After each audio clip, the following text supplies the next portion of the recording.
آخری بات یہ ہے کہ ایک سیاسی تقریر میں یہ ارشاد فرماتے ہیں کہ حضور اقدس صلی اللہ علیہ وسلم کے سامنے ایک مقدمہ پیش ہوا تھا اور آپ نے حکم دیا تھا کہ اس سے تھپڑ مارا ہے کیونکہ تمہاری اس کی چادر طواف کے دوران تمہارے پاؤں کے نیچے آ گئی ہے، تو تم بھی اسے تھپڑ مارو۔ یہ ہے انصاف، اور کوئی انصاف سے بالا نہیں ہے، ہم سب انصاف کے تحت ہیں۔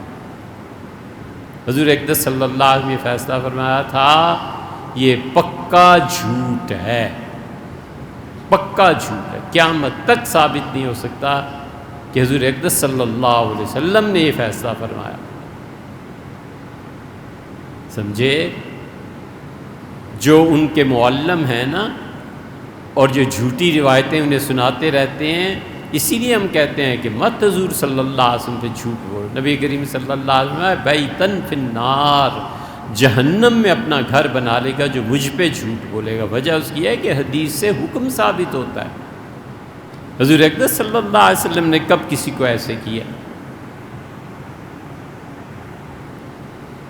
اور عمر تو ساری تم برباد کرتے ہو خدا کی نافرمانی میں، اب تمہیں یاد آتی ہیں روایات، اب مذہب کا بھی سہارا لینا ہے، مذہب کا بھی ٹچ دینا ہے، تو جھوٹ بکو۔ حضور اقدس صلی اللہ علیہ وسلم پہ کون روکنے اور پوچھنے والا ہے؟ سرکار جو مرضی کرے، یہ آزادی ہے۔ جنہوں نے سنایا ہے ان کو جا کے پوچھو، ہم سے کیوں پوچھتے ہو بھیا؟ یہ پکا جھوٹ ہے حضور اقدس صلی اللہ علیہ وسلم۔ 2 منٹ کی بات اور بھی عرض کر دیں، یہ احسان سمجھیں۔ جبلہ ابن ایہم تھا، بنو غسان قبیلے کا سربراہ تھا۔ طبقات ابن سعد میں آئی ہے روایت، اور یہ روایت کئی مرتبہ ہمارے مختلف بیانات میں ریکارڈ پہ بھی آئی ہوئی ہے، سن لینا اسے جا کے۔ جبلہ ابن ایہم نے حضور اقدس صلی اللہ علیہ وسلم نے قبیلہ غسان کے سربراہ کو خط لکھا تھا، گرامی نامہ جیسے ایران لکھا تھا، مصر لکھا تھا، ان کو بھی لکھا تھا، تو یہ مسلمان ہو گئے۔ اور انہوں نے حضرت رسالت مآب صلی اللہ علیہ وسلم کے لیے تحفہ بھی بھجوایا۔ پھر حضرت ابوبکر رضی اللہ عنہ کا دور آیا، یہ مسلمان ہی تھے۔ پھر سیدنا عمر رضی اللہ عنہ کا دور آیا، اور غالباً سیدنا عمر رضی اللہ عنہ نے یہ جملہ ان سے کہا تھا یا کسی سے کہا تھا، لیکن فرمایا تھا کہ مدینے آؤ اور تمہیں حضور صلی اللہ علیہ وسلم کے مزار مبارک پہ روضہ شریف پہ لے چلو۔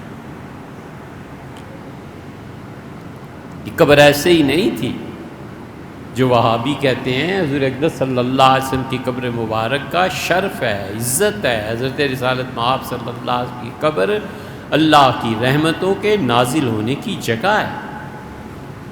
انہوں نے اللہ کا نام سکھایا ہے، انہوں نے مہربانی کی ہے، ان پر وحی آئی ہے، ان کی وجہ سے ہم مسلمان۔ تو سیدنا عمر رضی اللہ عنہ کے دور میں یہ آئے ہیں، اور آئے ہیں وہ مدینہ منورہ میں ایسا دن تھا کہ اپنے قبیلے کو کوئی 150-200 آدمیوں کو ساتھ لے کر آئے، اور تاج پہنا ہوا تھا، اور تاج میں جڑے ہوئے تھے ہیرے اور جواہرات، اور کہاں کہاں اس کی لاٹ پڑ رہی تھی۔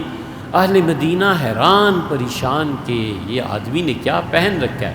سیدنا عمر رضی اللہ عنہ خود استقبال کے لیے گئے، لائے، اپنے پاس بٹھایا، اور امیر المومنین رضی اللہ عنہ اپنے پاس قرب میں کسی کو جگہ دیتے، یہ بڑے اعزاز کی بات۔ پھر ان سے باتیں ہوتی رہیں۔ پھر یہ گئے دمشق، اور جبلہ ابن ایہم جب دمشق کے بازار میں گھوم رہے تھے تو ایک دیہاتی کا پاؤں ان کی چادر پر پڑ گیا تھا۔ بعض لوگ کہتے ہیں کہ طواف میں یہ تھے، روایات ہیں تاریخ کی۔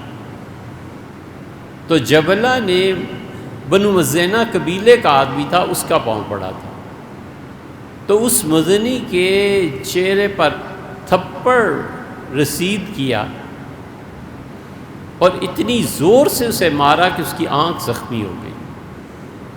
وہ گیا تھا حضرت ابو عبیدہ بن جراح رضی اللہ عنہ کے پاس، اور ابو عبیدہ بن جراح رضی اللہ عنہ نے بلا لیا، اس نے کہا حضرت میرا پاؤں ان کی چادر پہ پڑ گیا اور یہ مجھے سزا ملی ہے۔ تو آپ نے فرمایا یہ کیا حرکت جبلہ کی ہے؟ اس نے کہا میں تو سوچ رہا تھا کہ اسے قتل کر دوں، یا پھر اس کے بندے آئے، یعنی اس کے نمائندے آئے۔ ابو عبیدہ رضی اللہ عنہ نے کہا کیوں قتل کر دیں بھائی، چادر پہ پاؤں پڑا ہے، بس ٹھیک ہے، وہ دیہاتی آدمی ہے، لیکن یہ تو نہیں ہو سکتا۔ اس کا ہاتھ کاٹ دیں۔ کہا یہ بھی نہیں ہو سکتا۔ انہوں نے کہا پھر تھپڑ پڑے گا۔ اس کا تھپڑ پڑے گا تو میں نکل جاؤں گا دین سے۔ حضرت ابو عبیدہ رضی اللہ عنہ نے یہ تھپڑ لگوایا۔ اور بعض روایات میں ہے کہ یہ مدینہ منورہ چلے گیا تھا اور حضرت عمر رضی اللہ عنہ نے بلایا تھا۔ حضرت عمر رضی اللہ عنہ نے کہا تھا کہ تھپڑ مارو۔ دونوں کا انجام یہ نکلتا ہے کہ اسے کہا میں رات سوچوں گا، اور راتوں رات یہ چلا گیا عیسائیوں کے پاس، اور عیسائیوں کے ہاں جا کر یہ مرتد ہو گیا تھا۔ ابو عبیدہ رضی اللہ عنہ کے ہاں سے جب گیا ہے تو حضرت عمر رضی اللہ عنہ کے مدینہ منورہ لکھا کہ حضرت اس نے کہا تھا میں عیسائی ہو جاؤں گا، اور ہو گیا۔ سیدنا عمر رضی اللہ عنہ شدید پریشان ہوئے، شدید۔ اور حسان ابن ثابت رضی اللہ عنہ چونکہ جبلہ کے بہت قریب تھے تو انہیں بلایا اور کہا اور تمہارے دوست کو کیا ہو گیا ہے؟ ان کا حضرت کیا ہوا؟ انہوں نے فرمایا کہ یہ ہوا ہے، اور اس نے پھر ابو عبیدہ نے اسے تھپڑ کی سزا دی ہے۔ حسان ابن ثابت رضی اللہ عنہ کہہ بیٹھے کہ ٹھیک کیا ہے۔ حضرت عمر رضی اللہ عنہ کو شدید دکھ تھا کہ مرتد ہو گیا، عیسائی ہو گیا، کچھ اور سوچنا چاہیے تھا کہ کہہ رہا ہے ایک بندہ کہ میں عیسائی ہو جاؤں گا، ہو جائے گا عیسائی، تو کتنی بری بات ہے کہ ایک اسلام سے نکل کے کافر ہو گیا۔ تو وہ تو اس غم میں تھے، غصے میں تھے کہ یہ ہوا کیا۔ حسان ابن ثابت رضی اللہ عنہ نے کہہ دیا کہ ٹھیک ہوا ہے۔ حضرت عمر رضی اللہ عنہ اٹھے اور درہ مارا حسان ابن ثابت کو کہ کیا کہتے ہو ٹھیک ہو گیا۔ حسان چپ ہو گئے، اور یا پھر حضرت ابو عبیدہ رضی اللہ عنہ کے ہاں سے یہ بھاگا ہے اور جا کر عیسائی ہو گیا۔ اور حضرت عمر رضی اللہ عنہ کے ہاں کا اگر واقعہ تسلیم کر لے تو اس کی روایت کے آخر میں یہ بھی آتا ہے کہ سیدنا عمر رضی اللہ عنہ نے کہا میں ایسی بات آئندہ نہیں کروں گا۔